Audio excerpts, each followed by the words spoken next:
Jouir en même temps, jouir avant ou après l'autre? Il y a une différence? Et comment on peut faire si on veut synchroniser tout ça? Bienvenue dans cette nouvelle vidéo.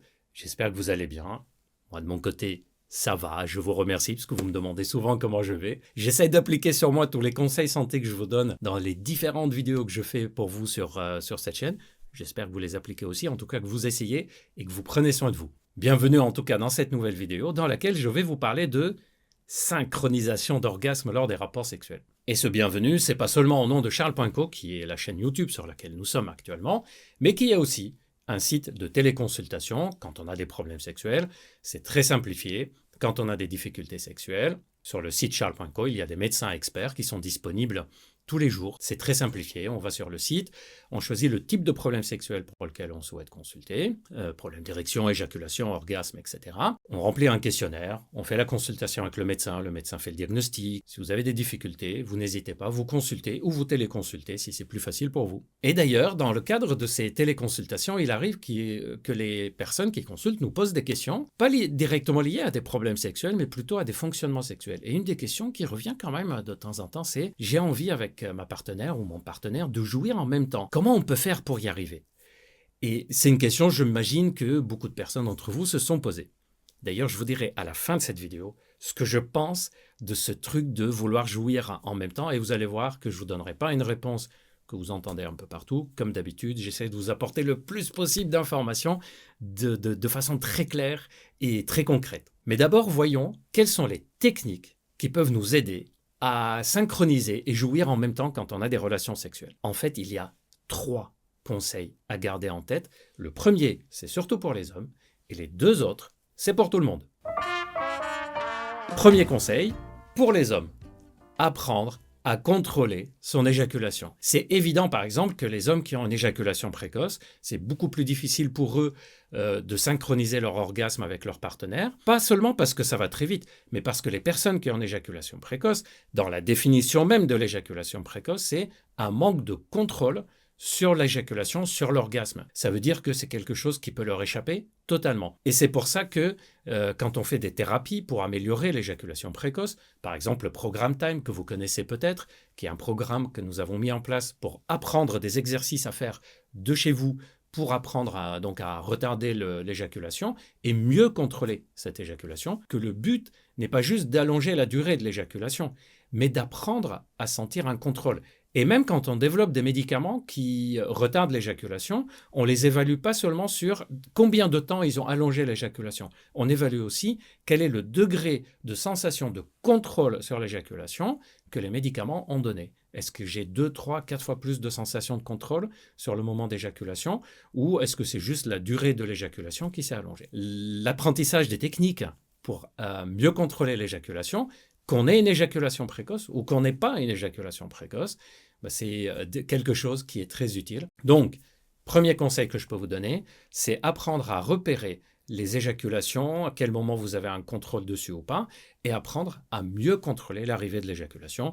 C'est un premier pas pour chercher à synchroniser la jouissance en fonction de la partenaire. Petite remarque, pourquoi j'ai dit que ça concerne surtout les hommes? Pourquoi j'ai pas dit, par exemple, les femmes aussi doivent apprendre à contrôler l'arrivée de leur orgasme? Pour 2 raisons. La première, c'est que l'orgasme qui échappe à la personne est beaucoup plus rare chez les femmes. Par exemple, il y a des femmes qui ont une orgasmie précoce. C'est comme l'éjaculation précoce, mais pour les femmes. Certaines femmes disent j'arrive trop vite à l'orgasme et après, limite, je m'ennuie ou parfois je suis un peu déçu parce que je n'ai pas bien profité ou quelque chose comme ça. Mais c'est rare. Et la deuxième raison, c'est que chez les femmes, il n'y a pas de point de non-retour et la descente après une excitation peut être très gênante pour remonter. Pour être plus concret, un homme par exemple qui était à un niveau très élevé d'excitation, qui dit « je suis pas loin de jouir », et puis il fait des mouvements du périnée, des techniques mentales, sexologiques, corporelles, des mouvements du bassin un peu plus souples, un peu plus fluides par exemple, un homme qui fait rebaisser son excitation, il est capable de la faire remonter souvent assez facilement. Alors qu'une femme, si elle n'est pas loin d'avoir une jouissance, c'est à ce moment-là on fait baisser l'excitation, en fait, ça peut parfois être très difficile de remonter. Et je vous ai expliqué ça dans une vidéo que je vous ai faite, vous pouvez aller la voir, les 8 différences entre l'orgasme féminin et l'orgasme masculin. Et j'ai expliqué cette différence entre le côté multi-orgasmique chez la femme, c'est vrai, mais une fois qu'on n'est pas loin de l'orgasme et qu'on descend, ça peut être très très difficile de retrouver après. D'ailleurs, là, je viens de dire les 8 différences entre l'orgasme masculin et l'orgasme féminin. Vous serez capable là, comme ça, spontanément, sans avoir vu ma vidéo, de citer 8 différences entre l'orgasme masculin et féminin? Pas simple, hein. Allez voir la vidéo, vous apprendrez plein de choses, j'en suis sûr. Deuxième conseil, apprendre à mieux se connaître soi-même sexuellement. Ça veut dire quoi? Ça veut dire apprendre quelles sont les positions où je sais que je jouis plus facilement que d'autres. Quelles sont les positions où c'est quasiment impossible pour moi de jouir? Quelles sont les caresses que je fais qui font monter mon excitation? Les caresses que je reçois qui font monter mon excitation? Quelles sont les circonstances, etc. C'est-à-dire quand vous faites l'amour comme ça vient, amusez-vous bien, mais après, rétrospectivement, vous dites, tiens, c'est marrant, j'ai remarqué que quand je fais telle chose, ou quand je suis dans telle position, j'ai plus de facilité à jouir, ou au contraire, c'est quasi impossible pour moi de jouir. Je vous donne un exemple simple. Il y a des hommes qui ont une quasi-impossibilité de jouir quand ils sont debout, pour une raison sûrement de tension au niveau du périnée, de concentration, de tonus musculaire, etc. Alors qu'ils jouissent très facilement dans d'autres positions. À l'inverse, vous avez des femmes qui disent « moi, dans telle position, j'arrive à jouir très facilement ». Et je vous ai préparé une vidéo sur les positions qui font jouir les femmes, en tout cas les plus fréquentes. Cette vidéo va arriver très très vite. Dès qu'elle arrivera, allez regarder parce que c'est basé sur les études scientifiques, plus de 2000 femmes qui ont été interrogées. Et il y a 2 études qui ont été publiées là-dessus. En tout cas, il y a des femmes qui disent, exemple, moi quand je suis assise au-dessus de l'homme dans la position Andromaque, c'est là où j'arrive à atteindre mon orgasme plus facilement. Ou je sais que quand il y a pénétration et que je me stimule moi-même mon clitoris de telle façon, là je sais que je vais arriver à la jouissance. Comme ça, chaque homme, chaque femme peut reconnaître quelles sont les choses qui lui permettent d'accéder à la jouissance ou quelles sont les choses qui l'empêchent, au contraire, de s'éloigner de la jouissance. Plus on se connaît soi-même, plus on va pouvoir synchroniser. Par exemple, si on veut atteindre l'orgasme, on va utiliser les caresses et les excitations sexuelles qui nous permettent de jouir. Si on ne peut pas atteindre l'orgasme, si on ne veut pas atteindre l'orgasme, on va utiliser d'autres positions où on sait que ça va mettre plus longtemps. Je sais que ça peut paraître anodin de le dire comme ça, mais il y a beaucoup de personnes qui se disent « mais j'aimerais qu'on jouisse en faisant cette position ». Oui, mais attends. Si toi, ton corps, ton fonctionnement personnel ne jouit pas facilement dans cette position, pourquoi tu vas t'embêter à aller jouir dans une position juste parce qu'il le faut? Mais non, suis ton corps. Si tu manges quelque chose et que toi, tu trouves que ça ne t'apporte pas un énorme plaisir gustatif, pourquoi tu vas t'obliger à dire « allez, je vais me concentrer, il faut que j'aime bien, il faut que j'aime bien, il faut que j'aime bien ». Si j'aime plus tel aliment que tel aliment, c'est comme ça, j'aime plus tel aliment que tel aliment. J'essaye et je choisis celui que j'aime plus. Dans les positions sexuelles, dans les caresses, etc., c'est la même chose. C'est pour ça que je dis apprendre à se connaître soi-même et non pas apprendre à s'obliger à fonctionner sexuellement super bien, quelles que soient les situations. Ça n'existe pas. Il y a des trucs qu'on aime bien et des trucs qu'on n'aime pas. Troisième conseil, connaître l'autre. Jouir en même temps et facilement dès les premières rencontres avec une personne, ce n'est pas toujours simple.